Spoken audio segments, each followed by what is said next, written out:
कबीर काया पाहुनी हंस बटाओ माही। ना जानूं कब जाएगा मोहि भरोसा नाही। कबीर साहब कहते हैं काया पाहुनी, ये जो शरीर है पहुनई की जगह है। और हंस बटाऊ माए, हंस चेतन, बटाऊ है। बटाऊ नाम बाट में चलने वाला, बटोही, नेपाली भाषा में बटुआ कहते हैं। हंस बटाऊ माही, माही शरीर में आया है। ये हंस, ये बटाऊ है, यात्री है। ना जानो कब जाएगा मोहि भरोसा ना है, मुझे कुछ भी भरोसा नहीं है कब चला जाए। हमें और आपको याद रखना चाहिए क्या ऐसे चित्त में स्थित रहती है, और ऐसे नहीं रहेंगे तो बेड़ा पार नहीं होगा। मैं यात्री हूँ, शरीर पहुनई का घर है, और कुछ विश्वास नहीं है कि कब चल दें। लाई हयात आए कजा ले चली चले, अपनी खुशी न आए ना अपनी खुशी चले। एक मौलवी ने कहा है लाई हयात आए, हयात नाम जीवन, जिंदगी, जिंदगी लाई आ गए। कजा ले चली चले, कजा मौत ले चली चल पड़े। अपनी खुशी न आए ना अपनी खुशी चले। एक सामान्य बात वो कहता है मौलवी, सहज बात कहता है। विवेकवान ये तो मानेगा कि अपनी खुशी से हम नहीं आए, वासना बस आए। लेकिन अब जो वासना को जीत लिया वो स्वतंत्र हो गया। जब मौत आए शरीर को खत्म कर दे। साधक को आत्म केंद्रित होना चाहिए, सब समय अपना चित्त आत्मा में रखना चाहिए। स्वरूप चिंतन, प्रतिबोध वित्तम मतम अमृतत्वम ही विंदते, आत्मना विंदते वीर्यम, वीर्यम विंदते अमृतम। ये उपनिषद का वचन है। प्रतिबोध वित्तम मतम, प्रतिबोध ही ज्ञान है। प्रतिनाम लौटना, अपनी तरफ लौटना। इसलिए प्रत्यक अभिन्न, वेदांत में प्राय कहा जाता प्रत्यक अभिन्न, संधि में कहा जाता प्रत्यक भिन्न। विच्छेद हो जाएगा प्रत्यक अभिन्न। प्रत्यक नाम अपनी तरफ लौटना, सामान्य अर्थ होता है अंतर। अभिन्न नाम एक, अंतरात्मा से एकजुट हो जाओ। प्रतिबोध वित्तम मतम, प्रतिबोध ही सच्चा ज्ञान है। अमृतत्वम ही विंदते, इसी से अमृतत्व की प्राप्ति होती, गहरी शांति और मुक्ति। आत्मना विंदते वीर्यम, आत्मा से वीर्य प्राप्त होता है।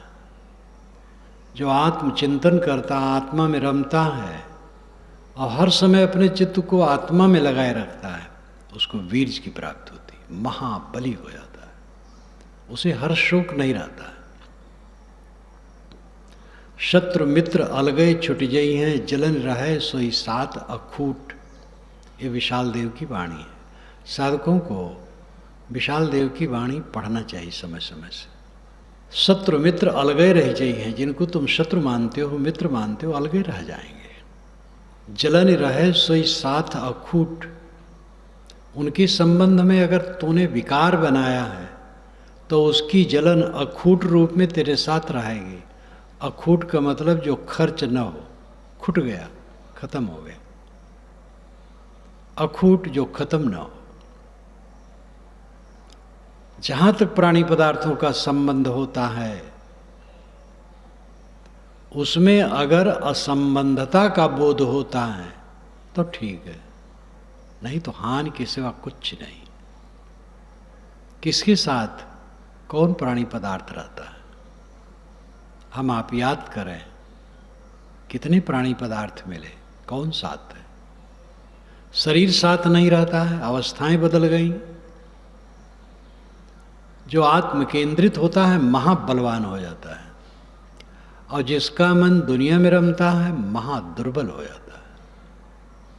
विवेकहीन, हर शोक में डूबा, हरदम उत्पीड़ित उत्पीड़ित उत्पीड़ित, उसे शांति नहीं मिलती। क्लेश से चित्त उसका जलता रहता है। जलन रहे सोई साथ अखूट, दिन भर पछोरे सुपेला में कुछ न रहा। भूसी भूसी रही, सब उड़ गई, चावल का एक दाना नहीं। बाहरी प्राणी पदार्थों का व्यवहार ऐसे, बहुत कमाए, बहुत प्रसिद्ध, बहुत प्राणी पदार्थ इकट्ठे हुए, सब भूसी की तरह उड़ जाएगा, कुछ फायदा नहीं। बल्कि उनके संबंध में जलन रहे सोई साथ अखूट। अगर तुम राग द्वेष बनाए तो अखंड रूप में जलन रहेगी, बस यही फायदा होगा और कुछ नहीं। जो आत्म केंद्रित हो जाता है सदैव आनंद कंद। अब की पुरिया जो निर्वारे सो जन सदा आनंदा। अब की बार जो वासना की पुड़िया को निर्वार दे सदा आनंदित है। वासना की पुड़िया कैसे निर्वारी जाएगी? अंतर्मुख होने से। स्वामी शंकर का यह श्लोक बारंबार मैं आप लोगों के सामने रखता हूँ। कल इसके भाष्य का समय आया। पदच्छेद और सामान्य भावार्थ के अभी भाष्य वाक्य है। यथा यथा प्रत्यगवस्थितम मन तथा तथा मुंचति वाहि वासना निशेष मोक्षे सति वासनानाम आत्मानुभूति प्रतिबंध शून्य। यथा यथा जैसे जैसे प्रत्यक अवस्थितम मन भीतर स्थित हो जाएगा। जैसे जैसे मन अंतर्मुख होता जाएगा तथा तथा तैसे तैसे मुंचित बाह्य वासना, बाहर की सारी वासनाएं कटती जाएंगी। निशेष मोक्षे सति वासना नाम, बाहर की सारी वासनाएं जब कट गईं, निशेष का मतलब होता है जिसमें कुछ बाकी न बचे, पूरा। निशेष मोक्षे सति वासना नाम, सारी वासनाओं का पूर्ण रूप में विलय हो जाने पर आत्मानुभूति प्रतिबंध शून्य। प्रतिबंध शून्य आत्मा की अनुभूति होती है। एक बार एक प्रश्न आया, क्या जो मुक्त है अपने को जानता है मैं मुक्त हूं? मैंने कहा तो मुक्त क्या है? जो अपने को न जान पाए तो मुक्त क्या है? मुक्त अपने को जानता है कि मैं मुक्त हूं, वो तो मुक्ति का उपभोग करता है रात दिन, उसी में रमता है, उसी में जीता है। जैसे चांद और सूरज साफ दिखाई देते हैं, वैसे उसको मुक्ति साफ दिखाई देती है। दिखाई देने का मतलब है सारी ग्रंथियों से हीन, सारे शोक मोह से रहित, आत्मलीन, सब समय मुक्त है। स्वयं नहीं जानेगा तो फिर मुक्ति क्या होगी? आत्मानुभूति प्रतिबंध शून्य। प्रतिबंध शून्य, सारे बंधनों से रहित आत्मा की अनुभूति होती है। एकदम वैज्ञानिक कथन। जैसे जैसे मन अंतर्मुख होगा वैसे वैसे बाहर की वासनाएं कटेंगी। सारी वासनाओं के कट जाने के बाद आत्मा प्रतिबंध शून्य स्थित का अनुभव करेगा। उठते बैठते चलते फिरते सब समय ध्यान रखो मन क्या सोचता है। प्राणी पदार्थ परिस्थित राग द्वेष कलह कल्पना विषय वासना खाना पीना लेना देना मिले जुले जो सुने गुने वही वही सोचता है तो अकाज हो रहा है। आत्मचिंतन आत्मचिंतन आत्मचिंतन निरंतर मन को खींच के आत्मा में लगाओ। ऐसा आदमी काम नहीं कर पाएगा, ये महाभ्रम है। जो काम मैं करता हूँ खूब करता हूँ, अभी मोटा काम भी खूब कर सकता हूँ अपनी शक्ति के अनुसार। किसी काम को मैं किया मोटा महीन, मुझे ये नहीं लगा कि मेरे भजन में बाधक है। काम तो करना चाहिए। चित्त को एकाग्र करो, अपने में लौटो। आत्मना विंदते वीर्यम, ये उपनिषद का वचन है। अध्यात्म चिंतन के गोमुख से निकला है। अध्यात्म चिंतन का गोमुख कहाँ है?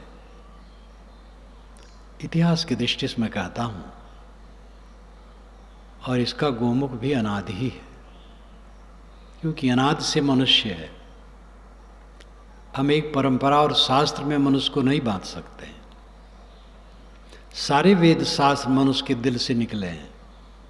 लौहि महफूजस्त दरमानी दिलत हर्च में ख्वाही सबज जो हासिलत दर हकीकत खुद तोयु मुल किताब खुद आयात खुद रा बाचे आप। मनुष्य का दिल लौहि महफूज है, सुरक्षित चित्रपट है। लौहि संस्कृत में लोहा और अरबी में लोहा, दोनों में उच्चारण वही अर्थ वही। लौहि महफूजस्त दरमानी दिलत, महफूज सुरक्षित, दरमानी दिलत मनुष्य का दिल सुरक्षित चित्रपट है। हर काबिल चीज वहीं से निकलती है। कुरान की आयतें वहीं से निकलती हैं, वेद के मंत्र वहीं से निकलते हैं। इसलिए अध्यात्म का मूल चिंतन मनुष्य के साथ है, अनादि है। फिर साहित्य की दृष्टि से वेद है, क्योंकि वेद दुनिया में प्राचीनतम ग्रंथ है। ये मैक्स मूलर ने भी स्वीकारा है। लेकिन अध्यात्म का विस्तृत चिंतन उपनिषद है। बहुत अध्यात्म के उषा काल में कहा गया, आत्मना विंदते वीर्यम। जो आत्म केंद्रित हो जाता है महाबलवान हो जाता है। वीर्य का अर्थ एक तो स्थूल है, जो शिश्नेन्द्रिय से निकल भी सकता है, और वास्तव में उसकी सार्थकता है शरीर में शक्ति के रूप में बदल जाए। साधक कोई भी मनुष्य संयम से रहे, खाए पिए संयम से, विचार संयम से रखे, वीर्य खराब नहीं होगा। तो एक स्थूल वीर्य है, यहाँ वीर्य का अर्थ है बल है। आत्मना विंदते वीर्यम, जो आत्म केंद्रित होता है, निरंतर आत्मा में रमता है, वो महाबलवान हो जाता है। और वीर्यम विंदते अमृतम, जहाँ बलवान हुआ अमरता सामने है। जब साधक महाबली हो गया, बस निरंतर अमरता है। महाबली होना क्या है? दूसरे को मारना काटना नहीं। महाबली होना है आत्मतृप्त होना, आत्मसंतुष्ट होना। ऐसा आदमी जो बन सकेगा दूसरे की सेवा कर देगा, विरोधी का भी हित सोचेगा। प्रसंग पड़ जाए तो विरोधी की भी सेवा कर देगा, अहित नहीं सोचेगा, अपने विरोधी का भी अहित नहीं सोचेगा। साधक किसी का हित सोचे, किसी को दुख देने की सोचे, ये संभव ही नहीं। साधना की दृष्टि जब हट जाती है तब राग द्वेष में चित्त उबलता है। तो हम बटाऊ हैं, शरीर धर्मशाला है, थोड़े दिन के लिए आए, चल देना है, कुछ किसी का नहीं है। आत्म केंद्रित हो, आत्मचिंतन करो, आत्मा में रहो। जिन घर नौबत बाजती होत छती सो रागे, सो घर भी खाली पड़े बैठन लागे कागे।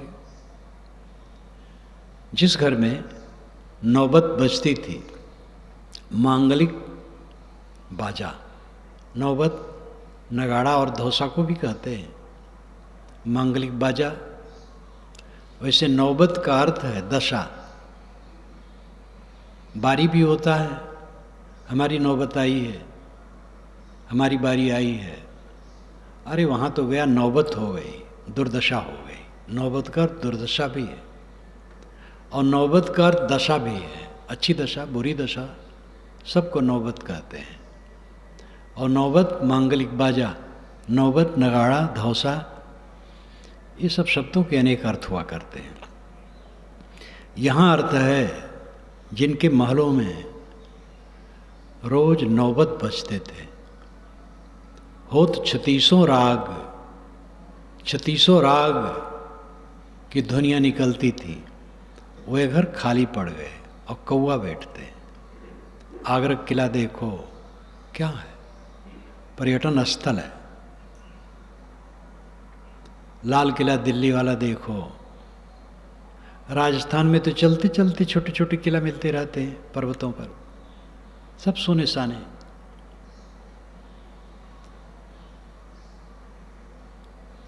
इसलिए इस पर ध्यान दो। क्या करिए क्या जोड़िए थोड़े जीवन काज, छाड़ी छाड़ी सब जात हैं देह घे धनराज। क्या किया जाए, क्या जोड़ा जाए, जीवन तो थोड़ा है। बड़े बड़े लोग देह गेह धन राज सब छोड़ छोड़ करके बराबर चले जा रहे हैं। ऐसी स्थिति में अपने चित्त को क्यों व्यथित करते हो? तुलना में लोग जलते हैं, दूसरे के पास ऐसा भवन है, इस तुलना में जो पड़ेगा वो सदा जलेगा। हम दूसरे के समान नहीं हो सकते, दूसरा हमारे समान नहीं हो सकता। ये विषमता प्रकृति जन्य है। इस विषमता को कोई समता में नहीं बदल सकता है। साम्यवाद जो कम्युनिज्म विचार है वो अपनी जगह पर ठीक है, वह चिंतक भी सब जानते थे। मार्क्स ने तो पूंजी नाम की पुस्तक में, जो कैपिटल उनकी पुस्तक है, उसमें उन्होंने लिखा है कि कारखाने की आमदनी घट जाए तो मजदूरों की तनख्वाह घटानी चाहिए, क्योंकि वो अर्थशास्त्री थे। अर्थ बढ़े तो उनकी मजदूरी बढ़े। क्या मार्क्स सब हो जाएंगे? न मालूम कितने लोग हुए मार्क्स जैसा पुरुष, एंगल्स, लेनिन, सब तो नहीं हो सकते। प्रतिभाओं का अंतर, शरीर के गठन का अंतर, मानसिक योग्यताओं और बुद्धि की योग्यताओं का अंतर, प्रतिभाओं का अंतर और उसके साथ उपलब्धियों का अंतर, इसको कोई मिटा नहीं सकता है। साम्यवाद है दूसरे के सुख दुख पर ध्यान देना। हम सौभाग्यशाली हैं, बहुत चीज़ें हैं, तो कुंडली मार करके उस पर बैठे ना, समाज की सेवा में वितरित हो। और वितरण केवल दान करके नहीं, लोग सेवा करें और खाएं, मेहनत करें। दान की भी जरूरत होती है कभी। तो साम्यवाद का अर्थ ये नहीं है, साम्यवाद के चिंतक सब बेवकूफ़ नहीं है कि वो नहीं जानते हों। लंबा और छोटा आदमी दोनों काट के बराबर करेंगे। एक महाबुद्धिमान, एक साधारण, दोनों की बुद्धि कैसे बराबर कर सकते हैं? उनमें भी गंभीर गंभीर चिंतक होते हैं। जो दुर्बलों को चूसा जाता है, गरीबों को सताया जाता है, मत्स्य न्याय संसार, बड़ी मछलियां छोटी मछलियों को खाती हैं, इसका विरोध साम्यवाद समाजवाद में है। यावत भ्रियत जठरम तावत सत्वम ही देहिनाम अधिकम यो है मन्नयित सास्तेनो दंडमरहत। ये श्रीमद् भागवत का मंत्र है। जो लोग पुराणों के खंडन में लग जाते हैं, ऐसे भी मत हैं कि पुराणों का एकदम बहिष्कार होना चाहिए, लेकिन पुराणों में हीरे मोती हैं, हर जगह निर्छीर विवेक होना चाहिए। श्रीमद् भागवत का ये मंत्र है। यावत भ्रियत जठरम, जितने में पेट भर जाए, तावत सत्वम ही देहिनाम, उतने पर ही देहधारियों का अधिकार है। अधिकम यो अभिमन्यित, जो अधिक पर अपना अधिकार मानता है, सस्तेनो, वह चोर है, दंड मरहत, उसको दंड मिलना चाहिए। ऐसा तो मार्क्स ने भी नहीं कहा है। वैसे मार्क्स की सब वाणी में नहीं पढ़ा हूँ, कहीं कहीं भी होंगे, लेकिन हमारे यहाँ तो पुराण में ये उपलब्ध है। इससे अधिक साम्यवाद और क्या होगा? आपके पास धन नहीं रहना चाहिए। धन पर कुंडली बांध करके जो बैठते हो, बहुत गलत करते हो। साधु को तो और न्यूट्रल, थोड़ा मोड़ा जीवन व्यतीत करना चाहिए, सहज। गृहस्थ को भी जो धन है पूरे परिवार का समझना चाहिए, अलगिया करके नहीं रखना चाहिए। गुरु, साधु, महंत, गुरु और महंत, साधु तो सामान्य रूप में कहे जाते हैं, गुरु और महंत उनके सामने पैसे चढ़ते हैं। वो ये न मान लें कि मेरा है, समाज का है, अपने लिए कुछ नहीं, जैसे सब तैसे मैं। इस प्रकार धन पर कुंडली मार के बैठे ना, सत्ता पर कुंडली मार के बैठे ना। सत्ता सबकी है, सबे भुवन गोपाल गए, सब भगवान का है, सब प्रकृति रचित है। ये दो दृष्टियां हैं। भक्त कहता है सब भगवान का है, हमें केवल सेवा करना है। ज्ञानी कहता है सब प्रकृति का है, और उसमें मेरा क्या है? प्रकृति ही वर्तती है। भक्त पक्ष में जो निर्गुणी धारा के हैं, वे कहते सब गुरु का है, मेरा कुछ नहीं। गुरु भी कहता है गुरु का है। अगर गुरु अहंकार कर ले कि सब गुरु बताते हैं तो मैं अब गुरु बन बैठा हूँ, तो मैं अपने पास जमा रखूँ, वो गलत हो जाएगा। सब गुरु का है। जिसको लोग गुरु कहते हैं वो भी किसी गुरु मानता है। तो गुरु यहाँ प्रतीकात्मक हो जाता है। गुरु का व्यक्तित्व घुल करके मिशन बन जाता है, वो मिशन ही गुरु हो जाता है। हम सब का कुछ नहीं, सब गुरु का है। हम सब सेवक हैं, सेवा करें, किसी चीज का घमंड करने गुंजाइश नहीं है। क्या करिए क्या जोड़िए थोड़े जीवन काजे, छाड़ी छाड़ी सब जात हैं देह गे धनराज।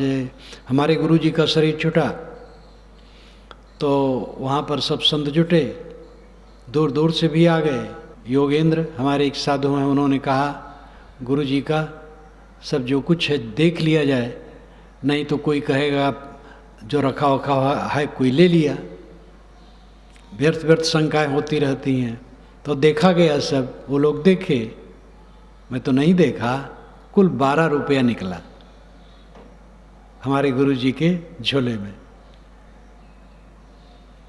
सोचो, अभी नहीं कहता हूं कि 12 रुपया रखो, लेकिन उनका जीवन कट गया। संतोष साहब हमारे एक संत थे, उनके शिष्य भक्त होते थे, भ्रमण करते थे साल भर, भंडारा कर दे संतों, दान पुण्य कर दे, सब समय उनके कुछ नहीं, बस सहज आवे और जाए। चलते चलते एक जगह मेड़ पर थक गए, बैठ गए। ब्रह्मचारी से कहे अब चला नहीं जा रहा है। गांव में गया खाट लाने के लिए, भगत जब तक आए तब तक शरीर छूट गया। बड़ी चिंता, अंत में क्या होगा, बेकार की बात।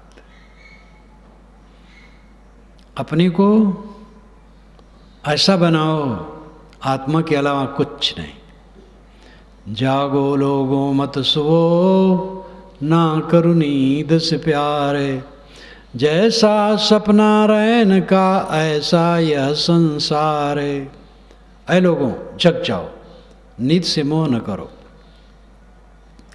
जैसे रात का सपना वैसे सारा संसार है। नींद खुली, सपना खो गया। नींद बंद हुई, ये जागृत का सपना खो गया। एक बूंद के कारणे रोता सब संसार, अनेक बूंद खाली गए तिनका नहीं विचारे। बच्चा मर गया, एक बूंद वीर्य का एक बूंद था, और क्या था उसका शरीर। तुम्हारे कितने वीर्य बूंद ऐसे ही नष्ट हो चुके हैं, वो भी नष्ट हो गया समझ लो। क्यों रो रहे हो? केतिक बूंद हल्प हो गए, केतिक गए भिगोए, एक बूंद के कारण मानुष काहे रोए। ये बीजक में है। यह मैंने एक पंडित जी से कहा था।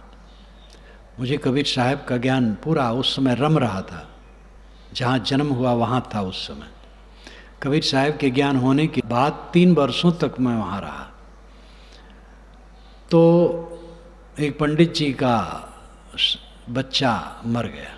वृद्ध थे, बड़े सज्जन, माड़ा के थे, जहाँ हमारे गुरुजी खूब जाते थे। गोंडा जिला में है, बबनान से पश्चिम रेलवे लाइन पर ही है।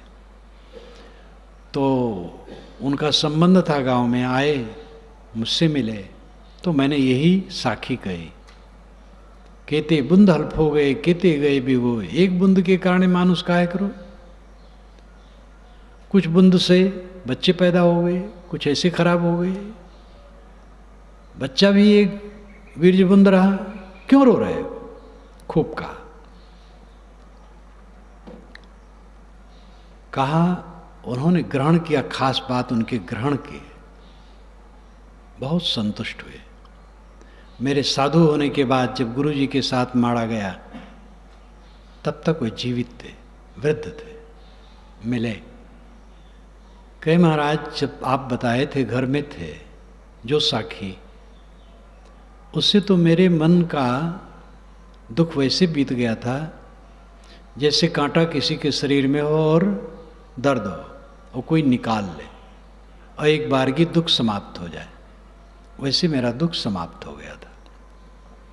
उनमें पात्रता थी, बड़े सज्जन थे, विद्वान भी थे। लेकिन विद्वान होना अलग है और निर्मोह होना अलग है। जैसे बुद्धि होना अलग है, लेकिन अच्छी समझ होना अलग है। जैसे बड़े बड़े डाकू, बड़े बड़े आतंकवादी बुद्धि के भंडार होते हैं, लेकिन समझ उनकी विपरीत है। तो इसी प्रकार विद्वान होना और निर्मोह होना, दोनों में फर्क है। तो हर्ष और शोक से ऊपर उठना जीवन का फल है, और इसके लिए एक साधना सब साधक करें, आत्म केंद्रित होना, अपने मन को खींच करके बारंबार आत्मचिंतन में लगाना। मैं अजर अमर शुद्ध चैतन्य हूँ, पूर्ण काम हूँ, निष्काम हूँ, अकाम हूँ, आप्त काम हूँ, प्राप्त काम हूँ। और ये सब जो मिला जुला है सब कुछ नहीं है, सब भूसी, सब उड़ जाने वाले हैं। कुछ मेरे साथ रहने वाला नहीं, शरीर भी रहने वाला नहीं। इसलिए आत्मचिंतन में अपने चित्त को केंद्रित करो। जो जितना ही आत्मचिंतन करेगा, आत्माकार वृत्ति, स्वरूपाकार वृत्ति हो जाएगी, उतना ही द्वंद्व रहित, शांत, शीतल होता चला जाएगा।